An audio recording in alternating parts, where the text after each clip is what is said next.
ആധാറിലെ PVC card എങ്ങനെ നമുക്ക് ചെയ്യാമെന്ന് നോക്കാം.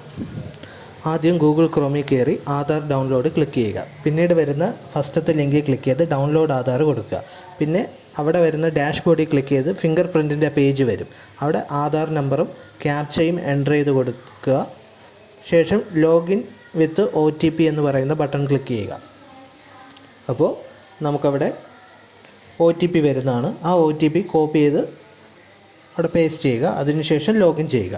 അപ്പോൾ നമ്മുടെ ആധാറിൻ്റെ പേജ് ലഭിക്കുന്നതാണ്. നമുക്ക് അക്ഷയ സെൻറ്ററിലോ അല്ലെങ്കിൽ ജനസേവന കേന്ദ്രത്തിലോ പോവാതെ തന്നെ വീട്ടിൽ ഇരുന്ന് തന്നെ നമുക്ക് 50 രൂപ അടച്ചു കഴിഞ്ഞാൽ ആധാറിൻ്റെ PVC കാർഡ് നമുക്ക് നമ്മുടെ അഡ്രസ്സിൽ വരുന്നതാണ്. ലോഗിൻ ചെയ്ത ശേഷം അതിൽ ഓർഡർ ആധാർ PVC കാർഡ് എന്ന് പറയുന്ന ഓപ്ഷൻ ക്ലിക്ക് ചെയ്യുക.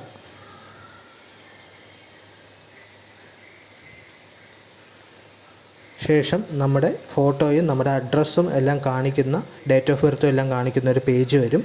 അവിടെ നെക്സ്റ്റ് കൊടുത്ത് മുന്നോട്ട് പോവുക. അപ്പോൾ അവിടെ ഒരു ഡിക്ലറേഷൻ വരും. അത് ടിക്ക് ചെയ്ത് മേക്ക് പേയ്മെൻറ്റ് കൊടുക്കുക. പേയ്മെൻറ്റ് വെറും 50 രൂപ അടച്ചാൽ മാത്രം മതി. നമുക്ക് ആധാർ നമ്മുടെ വീട്ടിൽ കിട്ടും. 1 മാസം ആകും ഇതിൻ്റെ പ്രോസസ്സ് നടന്ന് നമുക്ക് കിട്ടാനായിട്ട്. പക്ഷേ 50 രൂപ കൊടുത്താൽ മതി. അക്ഷയ സെൻറ്ററിലോ ജനസേവന കേന്ദ്രത്തിലോ പോവുകയാണെങ്കിൽ 100, 150, 200 രൂപ വരെ ചാർജ് ചെയ്യുന്ന സ്ഥലങ്ങളുണ്ട്. വീഡിയോ ഇഷ്ടമായെങ്കിൽ സേവ് ചെയ്തോളൂ. UPI ID വഴി ചെയ്യുന്നതാണ് പേയ്മെൻറ്റ് ഏറ്റവും നല്ല പേയ്മെൻറ്റ് മോഡ്. Thank you.